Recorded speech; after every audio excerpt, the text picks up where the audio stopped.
welcome back to my channel. I am Simi, and of course, I am going to drop the T for military spouse benefits and welcome back to my channel. I am Simi. Thank you for coming back. If you are a returning visitor, subscriber, if not, please go ahead and hit that like, subscribe button to go ahead and get some tea with me, because I'm here to drop all the gems and information that you need to know as a military spouse. So today's episode is going to be about the spouse checklist. A lot of times when we try to apply for these jobs online, we need to know what the spouse checklist looks like. And some of you might not know. So I'm here to drop the tea on what that exactly looks like. So go ahead, get comfortable. Like I said, like, subscribe, and go ahead, turn your volumes up so you can go ahead and get this tea. Okay, let's get started. Let's go ahead and get into this tea. So I already pulled up Google with the military spouse checklist in my Google search so anybody can find it. Of course, you can see that this one is highlighted purple. So this one will be where you find it. The publication and the web link is publicfileshare.chra.army.mil. Now, although this is an Army form, if you're in like the Air Force, the Navy, or the Marines, you are also able to use this form. It's just for military spouse with prior federal services for the checklist. So it's not tailored to just the Army, even though it has Army in the web link. Don't bypass that, okay? Don't worry about it. So this is what it looks like, and see up here it shows you where it is to a generic email when you are sending it off and when you are adding it to your USAJobs. So it is very generic. You fill in all of the information. It is a government form, so it'll have the DD form at the bottom. It has all of this information here, just pretty much explaining how you fill it out. And I'm going to go through this with you, but I just wanted to give you a brief look at what it looks like and where you can find it. Of course, when you upload it to USAJobs, you will upload it as military spouse PPP checklist. And I put 2024 just for the simple fact that this is my updated one for when we came over to South Korea in 2024. So this is what I label it as. This is where I save it as. I save it under other, just so that when I am in here applying for jobs, I know exactly where to find it. And usually when it's asking you questions, it'll say, choose a resume. Of course, I have used all 5 slots that are there. And then it has other forms. So if you have any type of transcripts, like I have here, your SF50, if you are a prior government employee. Of course, you need your marriage license there, because of course, that is huge. Even on the spouse checklist at the bottom, it tells you what you need to have accompanied. You need to have a resume, you need to have your PCS orders, you need to have your marriage certificate, and you have to have this checklist.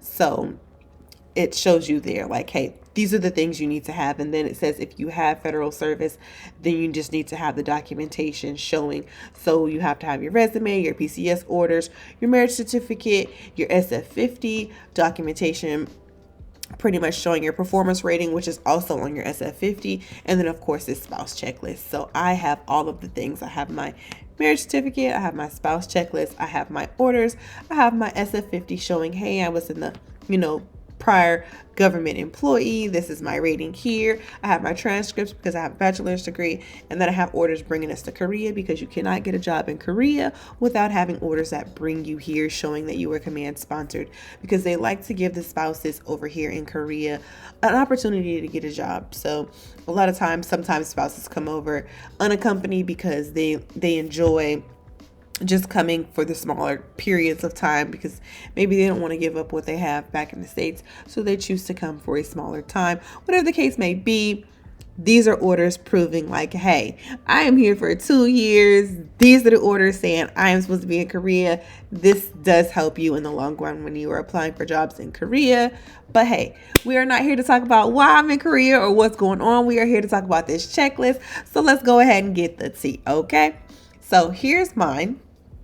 And I do have it completely filled out. So I'm going to go ahead and, no, I'm not going to make it bigger. I'm just going to do this. So here's my form. And I downloaded it straight from USAJobs because I had already had it completed. So you'll fill in your name. You'll fill in your spouse's name. You'll fill in when you guys got married. And of course, this has to match whatever your marriage license says. You need to put in your spouse's last current duty station. Although we never went to Fort Sill, he did go there for training to become a warrant officer. So you have to put what's on your current orders. And then it says your future duty station or your new duty station, Camp Humphreys, because we're in South Korea. Date of relocation anticipation has to match the orders. So, of course, we arrived here July 26th. It matches the orders. If you are a U.S. citizen, you need to write in I am a U.S. citizen.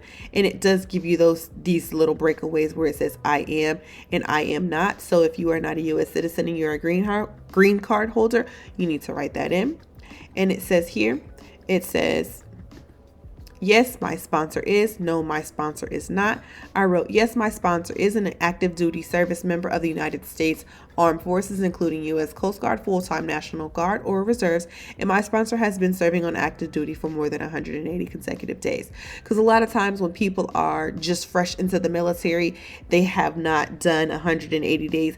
And usually basic training is more than 180 days. So is AIT. So if they have not actually went through that part, they're like, you haven't even done your part for 180 consecutive days. Like, what are we doing here? So yeah, you have to do 180 consecutive days.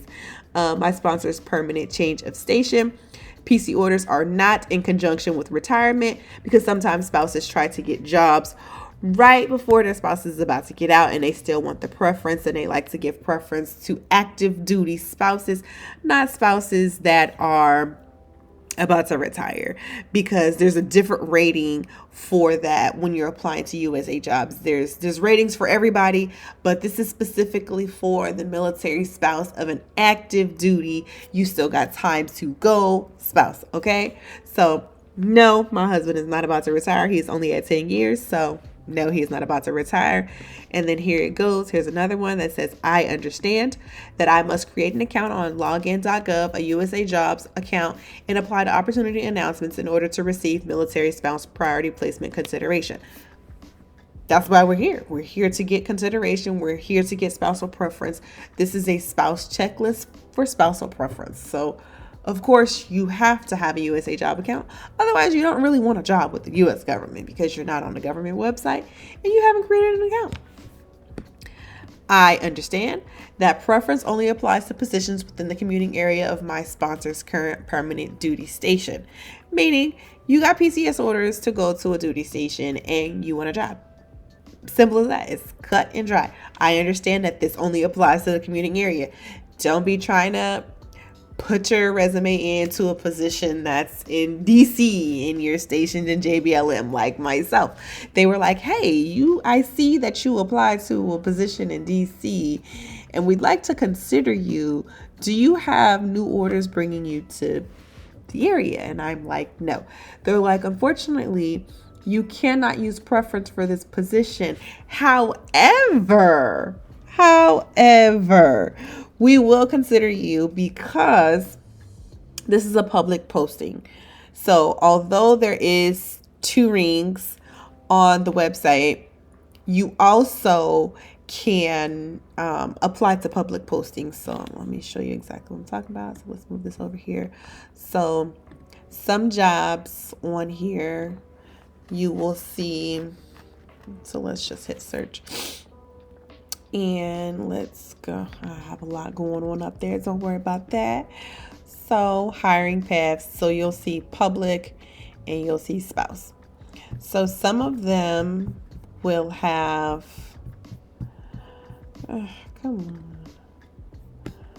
some of them will have like this where it's public and spouse. So like this one, it has different. So like this one, attorney. It has spouse here, and then it has public, and it has all of the agencies here. So I actually applied to a position that had the 2 rings, and it had the people saying, hey, this is a job posting to any U.S. citizens. So fortunate enough for me, for that position, I was able to be considered based off of it being a public posting. They just moved me lower down the line because I wasn't a spouse in the commuting area, which is fine. Ultimately, I didn't go with that position because we weren't in the area and I did miss the response timeline. But I was just like, let me see for giggles. Let me see if they would choose me. And they actually chose me. I was like, oh my God, they chose me with a break. But yeah, so they will definitely check. They will definitely ask you, hey, you got them orders? Like, no. If they think you're a good fit, they will definitely say, hey, where are those orders? If you don't have orders, they're probably not gonna choose you. They're probably not, but yeah. Anywho, back on topic. I understand. This is confirming. I understand that loss of spousal status due to divorce, death of my sponsor, or my sponsor retirement or separation from active duty results in terminating my eligibility for military spouse preference. When you get divorced, you are no longer a spouse. You no longer get those same benefits. When your sponsor passes away, when your spouse passes away, you are now under a different hiring path because now you are your own sponsor and there are different categories to where that you can select that. So you need to make sure that you are using this checklist as an active duty military spouse. Retirement, your spouse has now become a veteran, so now you are under a different hiring path. For spouses, there are so many hiring paths for you. The only one that really cancels you out is divorce. You're not getting nothing. If you don't have like 20 years vested or at least 15 years vested and you got a divorce and you're getting part of the retirement and it's a vet type deal, baby, just apply to a public posting because you are a part of the public now. But if your sponsor does pass away, or if your sponsor does separate from the military or retires for any reason, you still get preference. It's just under a different preference. So keep that in mind. I understand that acceptance or declining of a temporary position does not impact my priority placement status. Temporary positions include positions filled by temporary or term appointments, including non-appropriate funds, time-limited appointments, regardless of duration or work schedule. Positions filled by permanent appointments with intimate or seasonal work schedules, in NAF positions with a flexible work schedule or any NAF position for which the employment category is identified as flexible. That's just pretty much like working at the gym or something like that. A lot of the positions that are NAF, non-appropriated funds, are the ones that are just like lower funding, and they'll let you know the position type when you are applying. So like when you are applying here and you're looking, and let's just say these ones, since they're not GS positions, it's a direct hire position, and it'll tell you in these ones, lets you know this here. You will be evaluated, required documents, how to apply. And if you come up here and just type in NAF, so human resources, non-appropriated funds, most human resources, custodial work, barista. It's just like the lower hanging fruit. Not saying that it's not a good position. It's just the lower hanging fruit.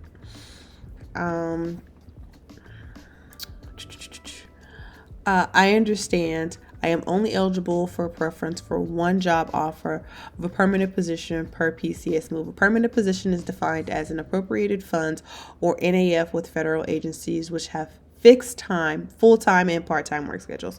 So a lot of times people apply for jobs and they get hired, and sometimes you're not satisfied with the position that you're hired for. Sometimes you just want some more money because you've been talking to people and you're just like, I don't like this anymore. I really don't want to do this. And this is telling you flat out, we will only offer you one permanent position. You're not about to apply and keep using your preference for different positions to see which one fits. So you need to be applying with intent to work that position. After 52 weeks, you can move around, but you'll then be intern to agency. But when it comes to giving a preference to a permanent position, They're only giving you one. They're not giving you several. So you can't just apply to this position and then later on you see a GS10 and you were hired as a 7 and be like, oh, I want the 10. Unless that posting is public, you can hang that up. You're not going to get spousal preference until you move again. So when they hire you as a spouse, and they'll let you know if they hired you as MSP, they will let you know either you got hired based off of a public posting or you got hired based off of you being a spouse. And so they will make that clear. Like, hey, we hired you based off preference. We hired you strictly because you were a spouse. They will make that clear.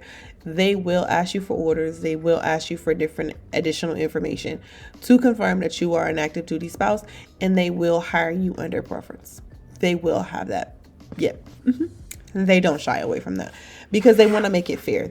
It's not fair for you to assume like, hey, I'm a spouse. I want to apply for 5 jobs and all 5 of those jobs didn't work out and you took them from 5 different people. You know what I'm saying? So it is very fair when you are applying to these jobs and you're using your preference. They will only give you one permanent position and it's up to you to keep that position, stay within the system and move around after 52 weeks, or you love your position and you stay there and you retire there. Ultimately, it's just up to you on how you handle you being selected for a position, because the moment you decline,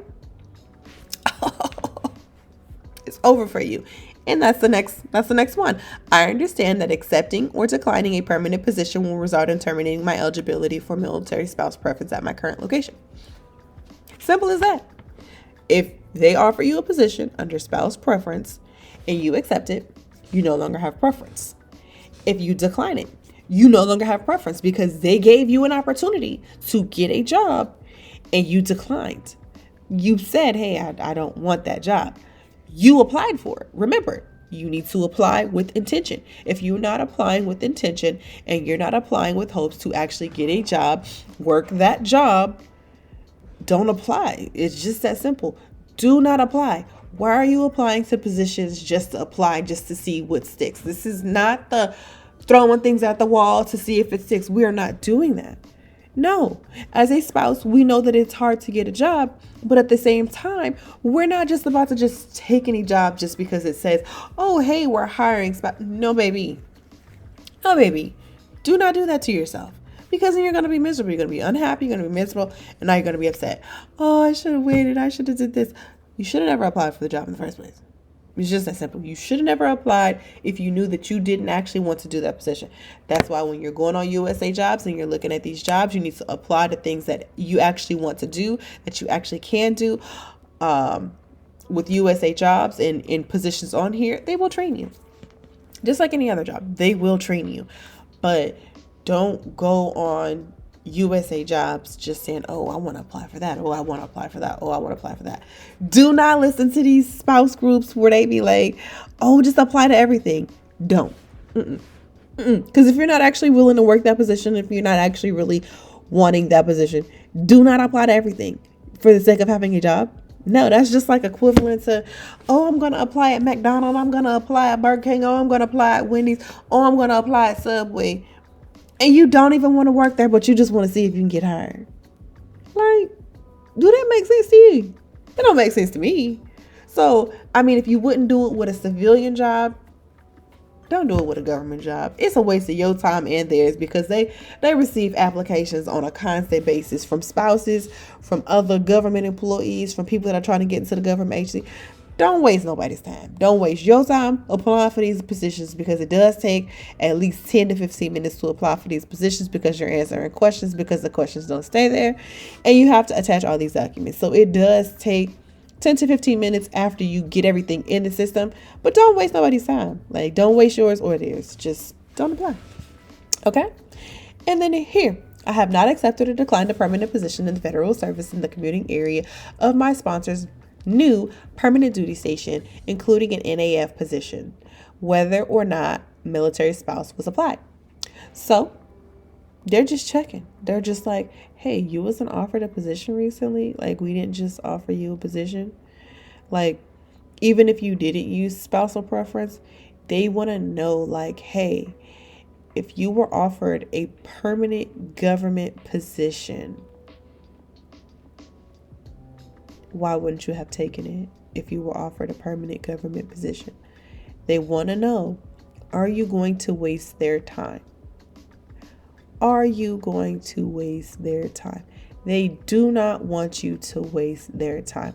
There are so many other jobs available that you can apply for. Do not waste their time. Okay? Do not waste their time. It's just that simple. Don't waste their time. That's all they want to know. I wrote, I have not. I wrote, I understand on most of these questions because I understand. I do. I'm applying with intention, just like you should. Next question. I am not currently occupying a permanent appropriated or inappropriated funds position at the current duty station.